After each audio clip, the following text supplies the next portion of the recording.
চেষ্টা করবে, দেখবে ভালো আছো। আমার বিশ্বাস তুমি ভালো থাকবে। ঠিকই বলেছো তুমি। তোমাকে দেখলে অবশ্য আমার ড্যাডির কথা মনে পড়ে যায়।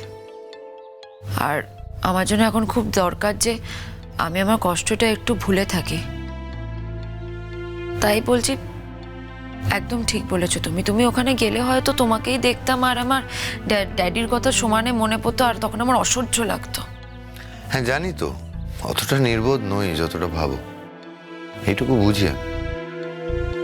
বুঝেছি বলেই তো যাইনি। আর যদি এরকম না মনে হতো তাহলে নিশ্চয়ই যেতাম। অন্তত তোমায় গিয়ে ওখানে পৌঁছে দিয়ে চলে আসতাম। তো আমি বুঝে গেছি, মানে তুমি আমায় বুঝিয়ে দিয়েছো যে তোমার জীবনের আর সেই প্রয়োজনটা নেই। আমার যাওয়া বা না যাওয়া তাতে তোমার কিছু যায় আসে না। কিছু সময়ের জন্য তুমি অবশ্য আমার সাথে যেতেই পারতে।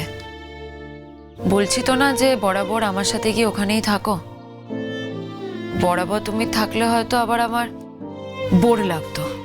এক্স্যাক্টলি, আমিও দেখো আসলে প্রকারান্তরে তোমার হেল্পই করছি। তোমার পক্ষে তো একা যাওয়া সম্ভব না, বাচ্চাটাকে নিয়ে অত দূর জার্নি করা। রূপাঞ্জনকে রিকোয়েস্ট করেছি, ও রাজি হয়ে গেছে, মিটে গেছে। দেখবে ওখানে পৌঁছে যাবে, তারপরে ভালোই থাকবে। প্রে করো যেন সেটাই হয়। হ্যাঁ আমি তো চাই, আমি চাই তুমি ভালো থাকো। জীবনে ভালো থাকাটাই ইম্পর্টেন্ট। আর শুধু তো তোমার জন্য নয়, ঈশানের জন্যও তোমার ভালো থাকাটা দরকার। আমি এখান থেকে চলে যাচ্ছি শুধুমাত্র ড্যাডির কষ্টটা ভুলতে। এইখানে না, এখানে থাকলেই আমার খুব করে শুধু ড্যাডির কথা মনে পড়ছে। আর ড্যাডিকে আমি আমার কাছে পাচ্ছি না।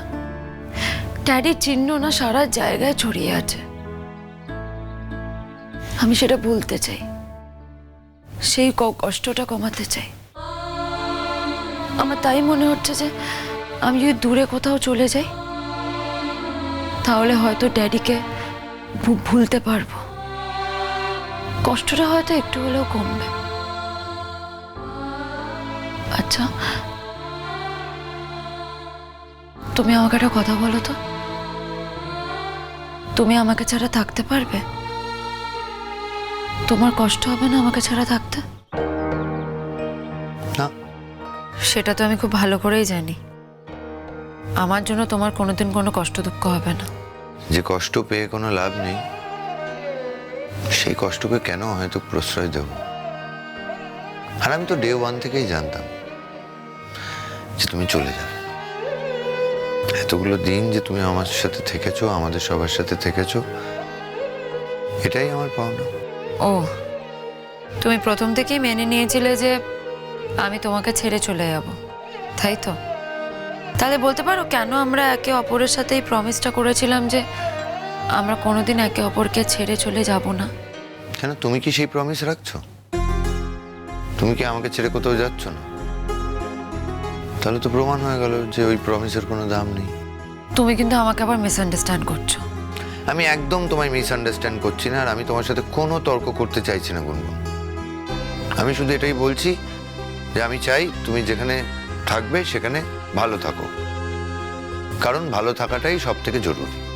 সেটাই যদি হয় তাহলে তুমি এখন কেন পিন পয়েন্ট করে বলছো যে আমি তোমাকে ছেড়ে চলে যাচ্ছি এখান থেকে, আর আমি তোমার প্রমিসটা রাখছি না, আর আমার প্রমিসের কোনো দাম নেই? আর আমি যখন তোমাকে এই প্রমিসটা করেছিলাম তখনের সিচুয়েশন আর এখনের সিচুয়েশন অনেকটাই আলাদা। তখন ড্যাডি আমার সাথেই ছিল। ড্যাডি যে এইভাবে হঠাৎ করে আমাকে ছেড়ে চলে যাবে সেটা তো আর তখন আমি জানতাম না, তাই না? হ্যাঁ সে তো বটে। সেই কারণেই তো বোধহয় মানুষ নিজের প্রমিস রাখতে পারে না। সারা জীবনের জন্য একটা প্রমিস করার কোনো মানেও হয় না বোধহয়। আজকে একটা প্রমিস করলাম, সেটা সারা জীবন রাখতে পারবো কিনা সেটাই জানি না। তাই আমি এই সমস্ত টমিসকে একদম গুরুত্ব দিই না। তোমার তো অবশ্য ভালোই, তুমি তো সারাক্ষণ আবার পড়াশোনা নিয়ে ব্যস্ত থাকতে পারো, তোমার তো কোনো অসুবিধা হয় না। সেই ভাগ্যিস, ভাগ্যিস মানে? না ভাগ্যিস আমি পড়াশোনা নিয়ে থাকতে পারি, সেই অবকাশটা আছে, আমার নিজের একটা জগৎ আছে।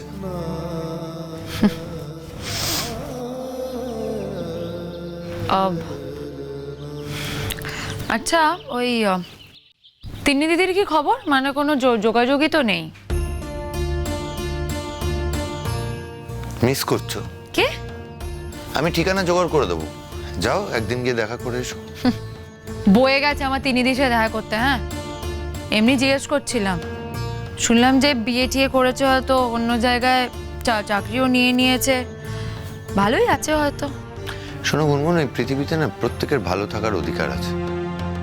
আর আমাকে দেখানোর জন্য কেন বিয়ে করতে যাবে? ওর সঙ্গীর প্রয়োজন ছিল, তাই ও বিয়ে করেছে, নতুন সংসার করেছে। আর এখন নতুন সংসার করে অন্য জায়গায় নতুন কাজ নিয়ে ও ভালোই আছে। এটা তো খুব ভালো কথা, এটাই তো আমরা চেয়েছিলাম। না মানে আমি যখন থাকবো না, আবার যদি না মানে তিন্নি দিদি যদি বাই চান্স জানতে পারে যে আমি এখানে নেই, আর আবার যদি তোমার ঘাড়ে চেপে বসে। একদম আবোল তাবোল কথা বলবে না গুনগুন। আর শুধু তোমার তিন্নি দিদি কেন, পৃথিবীর অন্য যে কেউ যদি আমার ঘাড়ে এসে চেপে বসে, তাতে কি তোমার কিছু যায় আসে? আসে না তো। অ্যাটলিস্ট তোমার তিন্নি দিদির এখন কোনো প্রয়োজন পড়বে না, কারণ ও জীবনে খুব ব্যস্ত, নতুন সংসার করেছে, নতুন মানুষ এসেছে ওর জীবনে, ও সেই সব নিয়ে যথেষ্ট ভালো আছে। আর মানুষ যখন ভালো থাকে না, তো ওই ভালোর বৃত্ত থেকে বেরিয়ে খারাপের দিকে যেতে চায় না, সেটাই স্বাভাবিক। দেখো তুমি যেমন, তুমি তো ভালো নেই, নিজেকে দিয়ে দেখো। তুমি ভালো নেই বলেই তো চেষ্টা করছো নতুন একটা বৃত্তে যাওয়ার, জীবনটাকে নতুনভাবে তৈরি করার, সাজানোর, শুরু করার। তাতে কোনো there is no harm, কোনো সমস্যা নেই, করতেই পারো। শুধু লক্ষ্য রাখতে হবে যে যেটা উদ্দেশ্য সেটা যেন সফল হয়। ভালো থাকতে যাচ্ছ, ভালো থাকাটাই জরুরি।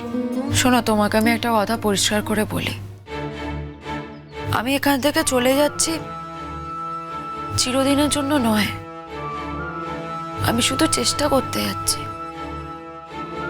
যদি এখান থেকে দূরে চলে গিয়ে একটু ভালো থাকা যায়, একটা নতুন পরিবেশে গিয়ে যদি একটু নিজের কষ্টটাকে ভুলে থাকা যায়, এখানে থাকলে, তোমাদের সবার সামনে থাকলে আমার বারবার ড্যাডির কথা মনে পড়ে।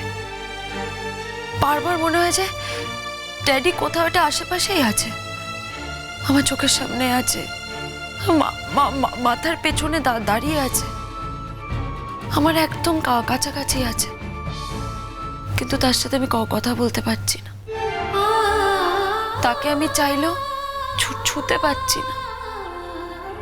তাই আমার মনে হলো যে যদি এখান থেকে অনেকটা দূরে চলে গিয়ে একটু ভুলে থাকা যায়। আমার মনে হলো যে ড্যাডি হয়তো সেখানে আমাকে আর ফলো করবে না, তো সেই জন্যই আমি ওখানে যাচ্ছি। তুমি দেখবে আমি যেই একটু ভালো থাকা শুরু করব, একটু বেটার ফিল হওয়া শুরু করবে আমার, আমি আবার তোমার কাছে ফিরে আসব, আমি ঈশানকে নিয়ে আবার তোমার কাছেই ফিরে আসব। সে তোমার ইচ্ছে হলে ফিরে আসবে, ওখানে ভালো না লাগলে ফিরে আসবে। আজকালই ফিরতে হবে তা তো কোনো ব্যাপার নেই, যখন তোমার মনে হবে তখন আসবে, তোমার ইচ্ছে মতো। 5 বছর হোক, 10 বছর হোক, 15 বছর হোক, তখন হয়তো আমি দেখবো যে আমার ছেলে আমার সমান লম্বা হয়ে গেছে, সম্পূর্ণ দুজন নতুন মানুষের দেখা হবে। হয়তো তখন অনেক বুড়ো হয়ে যাব, বা কিছুটা বুড়ো হব, যাই হোক তাতে কিছু যায় আসে না, আমি মেনে নিয়েছি। তার কারণ আমি চাই যে তুমি ভালো থাকো, তোমার কোনো সমস্যা আমি করতে চাই না গুনগুন। তুমি এটা জেনে রাখো যে আমি